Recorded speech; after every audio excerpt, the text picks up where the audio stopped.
The purpose of this vlog will be to discuss training for agility with specific reference to the change of direction skill. I will endeavour to highlight errors and offer appropriate solutions to resolve these.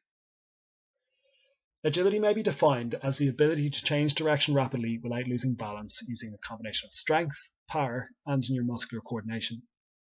The goal of a rugby team is to evade opposition players in a broader aim to score a try. As such, agility is affected by the athlete's perceptual and decision-making skills in reaction to a sport-specific stimulus. As the given athlete has received limited technical instruction of this skill, the challenge will be to impart technical mastery, which will involve focusing and developing specific movements initially in a closed environment so that an effective change of direction strategy can be transferred instinctively during a match in reaction to evading an opponent. As coaching this particular athlete was predominantly limited to the weights room, knowledge of his general movement on grass was unknown. Therefore, a thorough warm-up following the ramp protocol duly served as an important opportunity to screen the athlete's movement in general, as well as in relation to skills and capacities to execute specific movements relevant to the following session.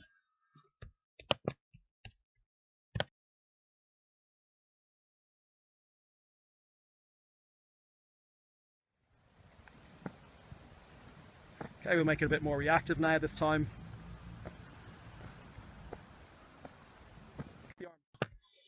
Given the key role of the cut or step can largely be instinctive for a rugby player, the athlete was invited to run and step in his own time, firstly off his right foot and complete a second off his left foot as he would expect to do in a game environment.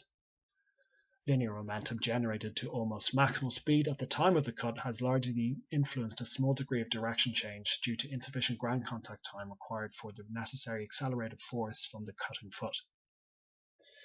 It is also worth mentioning that body position off left and right differs at the time of the cut. A comparatively lower centre of mass at left foot contact compared to the right would indicate more favourable mechanics to thrust off to a different direction. However, the upper torso indicates that the athlete is leaning away from the intended direction of travel, which causes less favourable mechanics to accelerate into the new direction. Although this less favourable movement trait could be occurring for many reasons, it is possible that one reason could relate to instinctive or conscious temporal strategies to deceive an opponent by feigning to go one direction only to go another. Nevertheless, the optimal outcome of the movement will be dependent on the driving leg and upper limb in alignment to produce a necessary accelerated force. Therefore, it was suggested to the athlete to slow down in his approach and to cut more aggressively in a broader aim to observe a lower centre of mass and a wider base of support upon foot strike, and thus improve change of direction outcomes. A greater degree of direction change at the slower pace is achieved mainly due to the athlete handling less ground reaction forces and more favourable mechanics, which subtly reveal a lower centre of mass evidenced by chest facing slightly downward at both left and right foot contact compared to change of direction at near maximal speed shown previously.